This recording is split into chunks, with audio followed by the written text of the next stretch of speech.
The palace, in the wake of the king's passing, had become a gilded sepulchre. Its grandeur was a lie, a magnificent shell housing a profound and chilling silence. For Elara, the late king's only daughter, it was no longer a home but a beautifully appointed prison. She moved through the cavernous halls like a ghost, the whisper of her silk gown the only sound to keep her company. The vibrant tapestries depicting heroic hunts and bountiful harvests seemed to mock her, their colors dulled by the pervasive shadow of her stepmother's rule. Queen Isolde, the regent, was a sculpture of cold perfection. Her beauty was undeniable, a masterwork of sharp angles and flawless skin, but it held no warmth. Her eyes, the pale blue of a winter sky, assessed Elara not with familial affection, but with the calculating scrutiny of a jeweler appraising a flawed gem. That flaw was Elara's very existence, her legitimate claim to the throne, a constant, silent rebuke to Isolde's precarious power. The queen's jealousy was a subtle poison, administered in public smiles and private dismissals, in the gradual erosion of Elara's privileges and the quiet reassignment of her father's most loyal servants to posts far from the palace heart. Elara's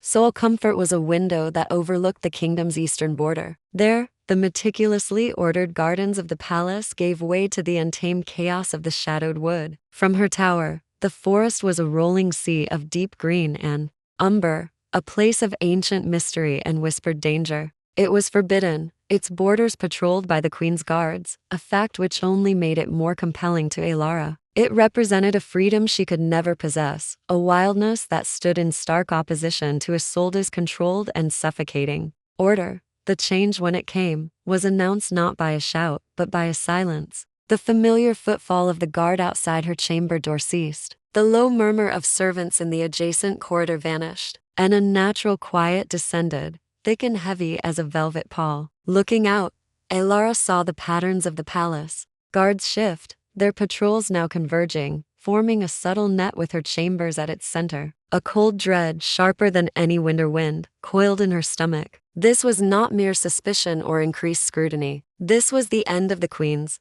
patience. This was a sentence. Her breath hitched in her throat, her heart a frantic drum against her ribs. Panic, bright and blinding, threatened to paralyze her. But beneath it, a spark of her father's defiance, long buried under grief and fear, flickered to life. She would not wait for the axe to fall. She would not be a docile prisoner in her own home. With trembling hands, she shed her cumbersome gown, replacing it with a dark, practical riding dress from a forgotten trunk. Every second was a torment, every creak of the floorboard a potential alarm. She slipped from her room into the deserted corridor, a shadow moving among steeper shadows. She knew the servants' passages, the forgotten routes she and her father had used for their games of hide and seek in a happier time. The memory of his laughter, now a distant echo, guided her feet. She moved with a desperate grace, her ears straining for any sound of pursuit. The air itself seemed to thicken, charged with the promise of violence. She emerged into the cool night air of a lower courtyard,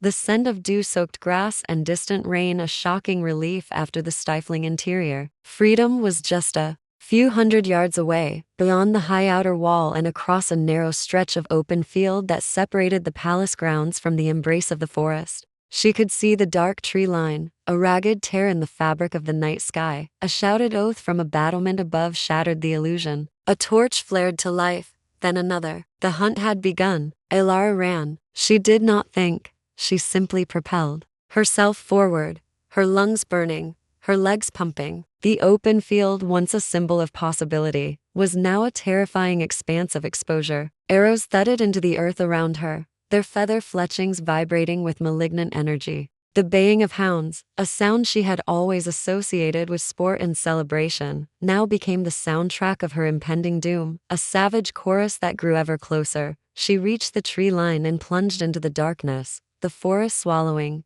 her whole. Thorns clawed at her dress and skin, low branches whipping against her face. The world narrowed to the next gasping breath, the next frantic step. The palace, with its gilded cages and cold smiles, was behind her. But before her lay only a deeper, older darkness, and the certain knowledge that her stepmother's vengeance would follow her into the heart of it. The forest was not the romantic sanctuary of Elara's childhood stories. It was a living, breathing entity of claw and thorn, and it rejected her utterly. The elegant geometry of the palace, the predictable turn of every corridor, was replaced by a chaotic labyrinth of gnarled roots and grasping branches. Moonlight, her only guide, fractured through the dense canopy above, creating a patchwork of deceptive silver and profound blackness. One moment she was sprinting through a pool of light, the next she was plunged into an abyss, stumbling over unseen obstacles, her hands scraping raw on rough bark and cold stone, her breath sawed in her chest, a ragged, desperate sound that seemed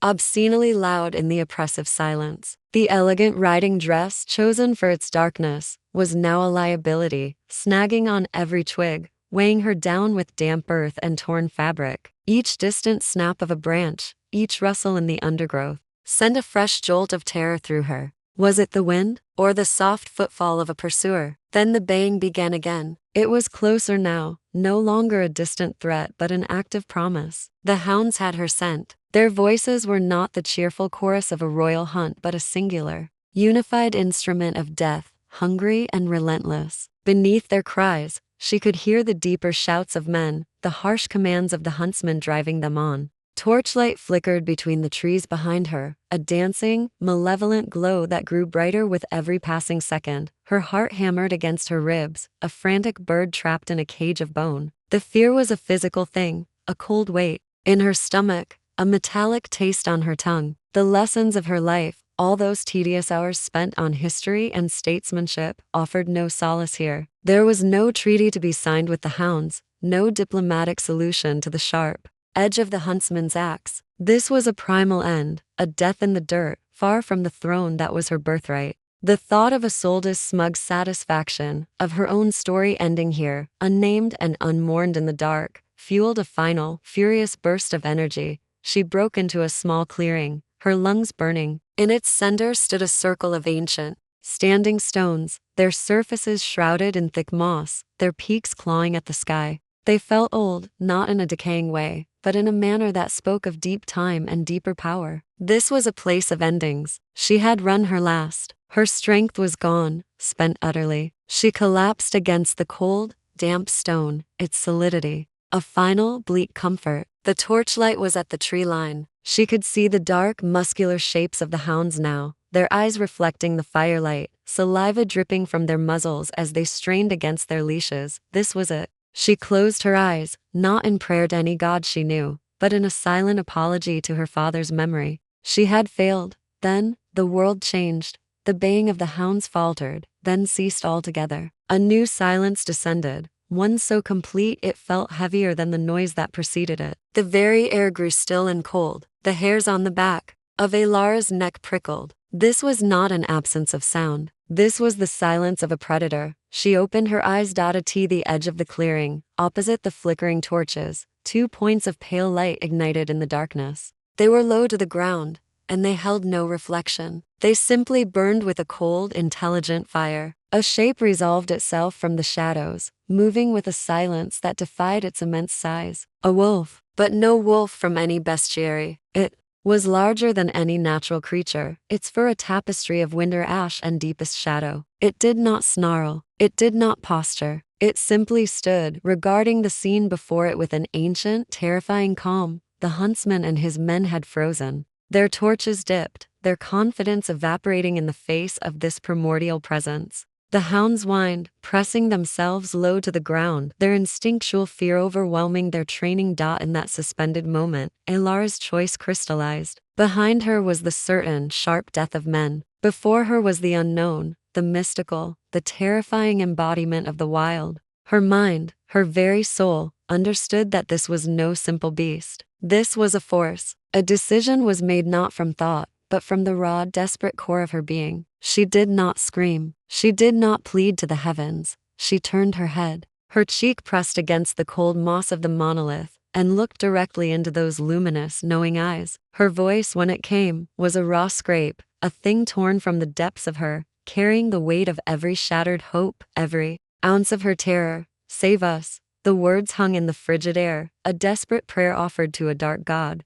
The words hung in the air, a fragile, broken thing offered to the darkness. For a heartbeat that stretched into an eternity, nothing happened. The wolf did not move. Its gaze, ancient and impenetrable, remained locked on her. Elara's plea seemed to dissolve into the mist unanswered, a testament to her final, foolish hope. The huntsman, emboldened by the silence, shook off his stupor. He snarled a command, and the lead hound, driven more by fear of its master than of the unknown creature, lunged forward into the clearing. The wolf moved. It was not the lunge of an animal, all snapping jaws and visible effort. It was a fluid uncoiling of shadow and intent, a motion so swift and efficient it was less an attack and more an act of erasure. It met the hound in the center of the clearing. There was a brief, muffled yelp, cut off with a sound that was both soft and final. The wolf was already turning before the hound's body had settled on the damp earth. Chaos, silent and brutal, unfolded.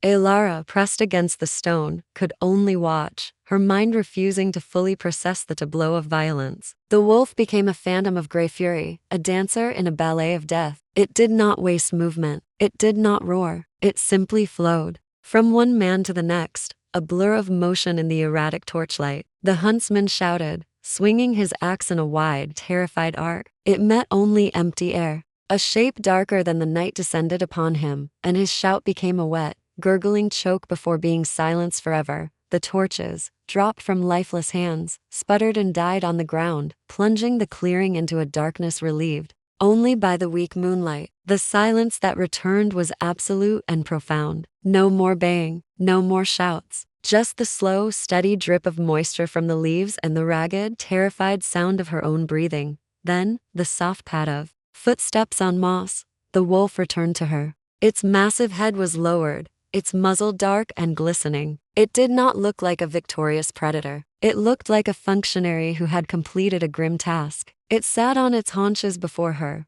the pale moons of its eyes regarding her. Once more, the intelligence in that gaze was undeniable, a consciousness that saw through her skin, through her bones, into the very core of her fear and her will to live. A voice manifested in her mind. It was not sound. It was pure meaning, cool and clear and absolute, like a stone dropped into the still water of her thoughts. The debt is incurred. A life for a life. 3 lives, in fact. A price must be paid. Elara could not speak. She could only stare, her body trembling uncontrollably. You will leave this place, the voice continued, its tone devoid of malice, yet devoid of mercy. It was simply stating fact. You will reclaim the throne that is yours by right of blood and by right of survival. You will rule. A flicker of impossible hope sparked in her chest. Was this salvation? Was the price merely a command to succeed? But your reign will have 2 faces, the voice intoned, and the hope curdled into dread. You will be queen of your people, and you will be the guardian of the wild. The woods that gave you sanctuary will now receive it in return. You will sign no law that allows a tree to be felled for vanity or expansion. You will permit no hunt that is not for sustenance and respect. You will build no road, no mill, no farmstead beyond the old stone markers. You will let the wild remain wild. You will be our voice in your halls of stone. This is the covenant, your rule for your life. Swear it. The weight of the demand settled upon her, heavier than any crown. It was not just her life she was being offered. It was a life forever. Chained to this power, her every decision as monarch forever beholden to a promise made in blood and shadow. To agree was to divide her soul in 2. She looked at the wolf. She looked at the dark shapes lying in the clearing. She thought of Isolde's cold smile, of her father's legacy turning to ash under a rule of spite and greed. This pact was a chain, but it was also a weapon. It was a purpose, finding a strength she did not know she possessed. Elara pushed herself upright. She stood on trembling legs, facing the wolf not as a supplicant, but as a counterpart. She met its gaze and did not look away. Yes, she said, her voice low but clear, no longer a shred of the desperate girl in it. I swear it. The wild will be protected. On my life. The wolf dipped its great head in a single, slow nod. The pact is forged. Now go. Your path is clear. We will be watching, little queen. Without another sound, it turned and melted back into the forest, disappearing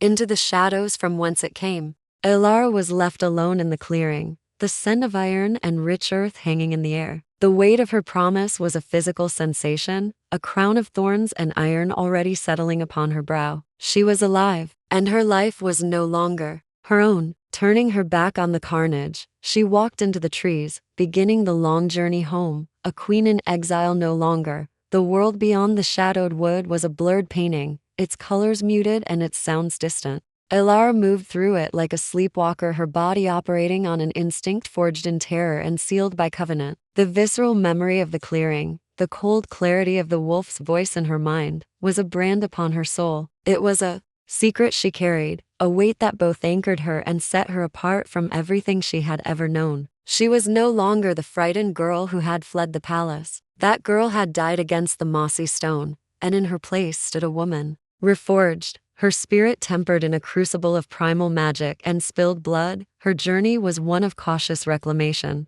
She avoided main roads, surviving on foraged berries and stolen moments of sleep in haylofts, her ears ever straining for the sound of pursuit that never came. Isolde, she reasoned, would believe the huntsman had succeeded. The queen would be secure in her victory, already spinning the tale of the poor, tragically deceased princess lost in the wilds. That arrogance was Isolde's weakness, and Elara intended to exploit it. Her first destination was not the capital, but the northern provinces, the lands once fiercely loyal to her father. She sought out a retired general, a man named Kellen, whose face was a roadmap of old campaigns and whose eyes held a deep, abiding sorrow for the king he had loved. Finding him at his country estate, she did not present herself as a pitiful refugee. She stood before him, clad in torn, travel-stained clothes, her chin held high, and told him a carefully curated version of the truth. She spoke of Isolde's treachery, of the attempt on her life, of her narrow escape. She spoke of her duty to her father's memory and to the kingdom. She did not speak of the wolf. That part of the story remained locked within her, a sacred and terrifying confidence, but something in her bearing, a new steel in her gaze, a resonance of authority in her voice that had not been there before, convinced him. He saw not a girl, but a queen. He knelt then and there, his old bones creaking, and pledged his sword and his network of loyalists to her cause. This became her method. She moved from one trusted ally to the next, a ghost gathering an army of whispers. With each pledge of loyalty, her confidence grew. The pact with the wild was not a chain. It was a wellspring of resolve. When a simpering lord suggested razing a section of forest to build a new artillery park, she fixed him with a gaze that had faced down an ancient spirit, and quietly replied, "We will not be burning our kingdom's history to secure its future." The man fell silent, unnerved by the absolute conviction in her tone. The news of her survival spread like a grass fire, first as a rumor, then as a confirmed truth. Isolde's court, built on a foundation of fear and lies, began to fracture. Whispers of the queen regent's cruelty, long suppressed, now found willing ears. When Elara finally marched on the capital, it was not at the head of a vast army, but surrounded by a cadre of her father's most respected knights and a growing tide of popular support. The people lined the streets, not to jeer, but to catch a glimpse of the princess returned from the dead, the living image of their beloved late king, yet with a fierce, untamed light in her eyes that was entirely her own. The confrontation in the throne room was anticlimactic. Isolde, isolated and venomous, sat upon the stolen throne, her cold beauty twisted into a mask of fury. She hurled accusations, but they rang hollow in the vast chamber. Elara simply stood, silent and unwavering, and her silence was more powerful than any shout. The guards, seeing the tide of loyalty turning, lowered their weapons. Isolde was taken away. Her reign ended not with a battle, but with a collective sigh of relief. The coronation was a somber, magnificent affair. As the heavy iron crown, wrought in the shape of intertwining vines and thorns, was placed upon her head, Elara felt its weight settle not just on her skull, but on her very spirit. She looked out over the assembled court, over the hopeful faces of her people, and she felt the eyes of the forest upon her, a distant, watchful pressure. Her first edicts were issued within the week. Laws protecting the shadowed wood, strictly regulating hunting, and halting all expansion beyond the ancient border stones. The court murmured, confused. They had expected declarations of fealty, redistributions of land, the typical pageantry of a new ruler. They did not expect a queen who seemed more concerned with trees than taxes. They began to call her the thorn-crowned queen. Some meant it as a mockery, a comment on her strange, prickly preoccupations. But Elara heard the name. and smiled privately. They did not understand. The thorns were not a barrier to keep others out. They were a armor, a promise, a symbol of the beautiful, sharp, and protective nature of her rule. She had reclaimed her throne. Now, she would honor the price of its redemption. The crown, a masterwork of wrought iron and resolve, was a perpetual ache upon Elara's brow. It was a physical manifestation of the dual burden she now carried. By day, she was Queen Elara, seated upon a throne of polished oak, holding court in a grand hall flooded with light. She listened to the endless petitions of her people, a tapestry of human need woven from threads of trade disputes, border squabbles, and desperate requests for aid. She adjudicated, she legislated, she soothed, she performed the intricate dance of monarchy with a grace that belied the constant, grinding pressure in her temples. Her advisors, a council of older men with minds like ledgers, spoke a language of numbers and expansion. Lord Valerius, her stern but loyal chancellor, was the most persistent. He would lay maps upon the great table, his finger tracing the kingdom's eastern edge. The forest, your majesty, he would say, his voice a model of reasonable concern. It sprawls over land that could support a dozen new farming settlements. The timber alone from the old growth stands would fund the royal treasury for a generation.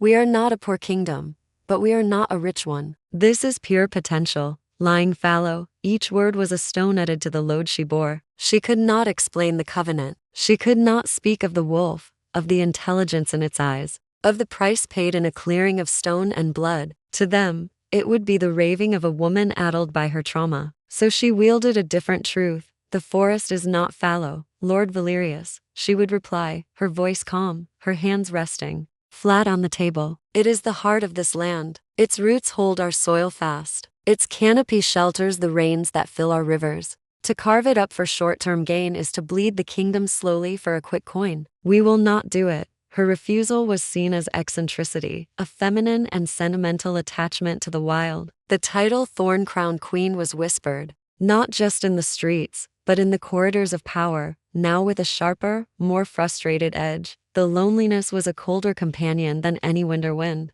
She was surrounded by suitors vying for her favor, by courtiers laughing at her jests, by advisors offering counsel. Yet she was utterly alone. A gulf of impossible truth separated her from every other soul in the palace. She wore her secret, like a second, invisible skin, a constant reminder of her isolation. Her only solace was the border. As often as her duties allowed, she would walk alone to the edge of the shadowed wood. She never ventured inside, but stood at the tree line, her courtly shoes sinking into the soft, loamy earth. Here, the weight of the crown lessened. The voices of the court faded, replaced by the rustle of leaves and the distant call of a hawk. The air smelled of damp decay and vibrant life, a scent that cleansed the perfumed staleness of the palace. From her lungs, on these walks, she often felt it, a presence, not a threat, but an observation. A flicker of movement deep within the trees, a shadow that resolved into no particular form. Sometimes, on particularly still evenings, she would feel the faintest echo of that cool, clear voice in her mind, not forming words, but simply a sensation of regard, an acknowledgement. It was a silent communion, a reaffirmation of the pact that was both her chain and her anchor. She would return to the palace, her spirit quieter, her resolve hardened. The courtiers saw a queen who took strange, solitary walks. They did not see the pilgrim returning from a shrine, the partner checking in with her silent ally. They saw a woman of puzzling habits. They did not see a ruler balancing on a knife's edge, forever striving to keep her word to her people and her promise to the wild. Two masters whose desires were perpetually, painfully at odds. The crown was heavy, but the weight of the promise was heavier still, and she alone could feel its true measure. The blight began subtly, a faint yellowing at the edges of the wheat in the southern fields. Within a fortnight, it was a creeping catastrophe. The healthy gold of the crop turned a sickly, mottled brown, the stalks withering to brittle husks before the grain had even fully formed. The same scourge touched the barley and the oats, a relentless, silent wave of death sweeping across the kingdom's breadbasket. Panic, a scent sharper than smoke, began to permeate the air. It started in the villages, a low hum of anxiety that soon grew into a deafening roar of desperation that crashed against the very gates of the palace. Elara's court, usually a theater of controlled debate, descended into a cacophony of fear. Reports flooded in from every corner. Stores would not last the winter. Famine was no longer a specter on the horizon. It was a wolf at the door, and this one her pact could not dissuade. Lord Valerius stood before the throne, his usual composure shattered, his face etched with a very real and very terrible dread. The maps he presented now showed not potential timber yields, but projected starvation rates. "Your Majesty," he said, his voice hoarse with urgency, "the situation is dire. Our people will begin to starve by the first snows. There is one clear course of action. The soil in the shadow of the forest is rich, untouched by this plague.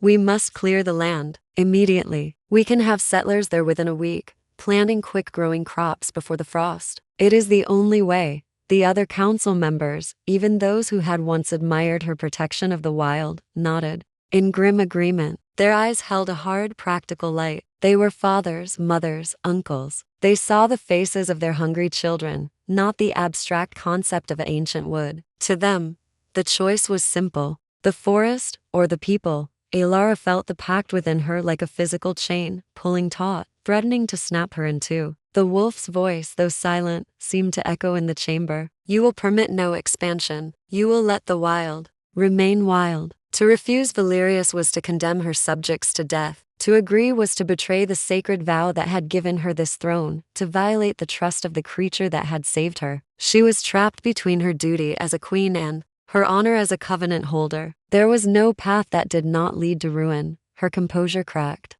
For the first time since her coronation, the thorn-crowned queen looked truly lost. She dismissed the council with a trembling hand, the arguments raging on in the vacuum of her silence. That night, she fled, not in body, but in spirit. She walked, alone, not to the forest's edge, but into its heart, drawn by a despair so profound it overrode all fear. She pushed through the familiar undergrowth, her fine clothes tearing anew, until she found it. The clearing, the circle of ancient stones. She fell to her knees in the center, the moss cool and damp beneath her. The memories of that night, of her terror and her desperate plea, washed over her. She did not beg this time. She wept. She poured out her anguish. To the silent trees, her voice a broken thing. She spoke of the dying fields, of the hungry children, of the impossible choice that was tearing her soul in two. She confessed her failure, not just to her people, but to the wild itself, for being a guardian who could not find a way to protect both her charges.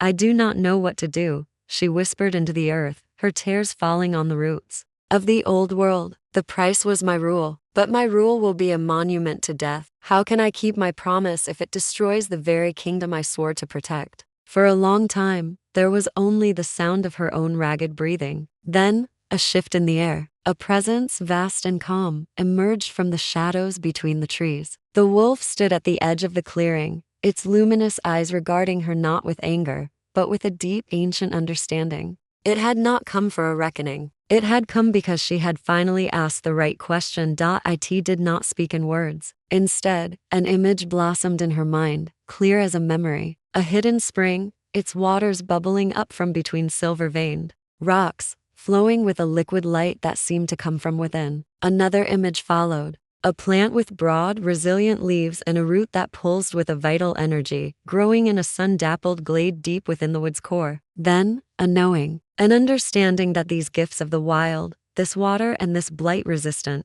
root, could save her people. The solution was not to conquer the forest, but to understand it, to accept its help. The wolf held her gaze for a long moment, imparting a final, silent lesson. The pact had never been intended as a shackle to doom her kingdom. It was a first step toward a forgotten harmony. The price was not a burden. It was a key. A profound peace settled over Elara. The tearing conflict within her ceased. Rising to her feet, her face streaked with tears but her eyes clear with newfound purpose, she bowed her head to the guardian of the wood. She turned and walked back to her palace, not with an answer for her counsel, but with a direction. Salvation would not come from the edge of an axe, but from the heart of the very wild they had sought to destroy. The weight that had anchored Elara's spirit for so long did not vanish, but it transformed. The chain of her covenant became the strong spine of her resolve. She returned from the stone circle not with a frantic energy, but with a deep, unshakable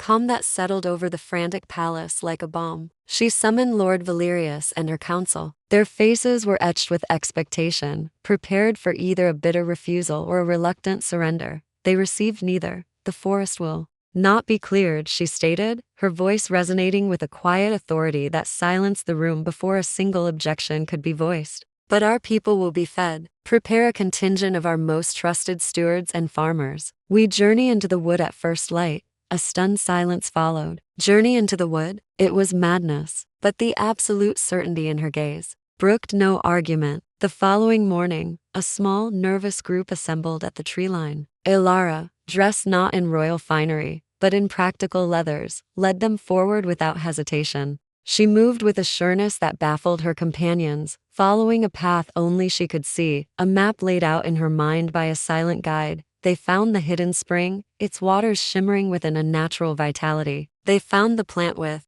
the resilient root, thriving in a sunlit glade. Under Elara's direction, vessels were filled with the luminous water. Samples of the plant and its rich, dark soil were carefully gathered. The knowledge flowed into her, not in words, but in instinct. How to cultivate the blight-resistant root in fields nourished by the enchanted water. The forest was not a stockpile to be raided. It was a teacher, offering a lesson in resilience. The salvation of the kingdom was not a swift, dramatic battle, but a patient, methodical miracle. The strange water diluted and blessed the failing fields. The resilient root, which the people named King's grain, took hold where other crops had withered. The famine, once a certainty, was averted. The whispers about their queen changed tone. The title Thorn-Crowned Queen was no longer spoken with confusion or mockery, but with a reverent awe. She was not just their ruler, she was their protector. In ways they could not fully comprehend,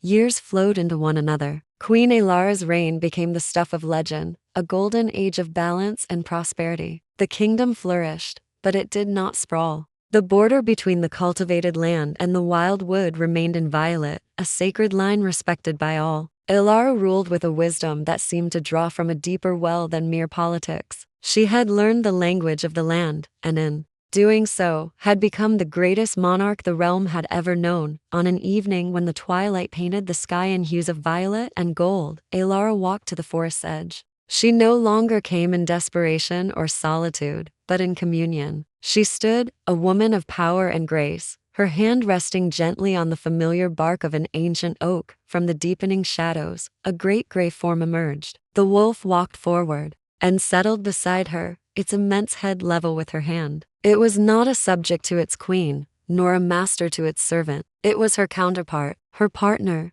She did not speak. He did not need her to. Together, they looked out over the kingdom, a tapestry of lantern light from the town and the dark, breathing expanse of the wood. The pact had been paid in full, but its currency had changed. It was no longer a debt, but a bond. It was the understanding that true strength lay not in domination, but in harmony. That the wild and the civilized were not enemies, but two halves of a single, sacred whole. The queen and the wolf stood in a silence that was their oldest language, watching over the world. They had, together, saved the end.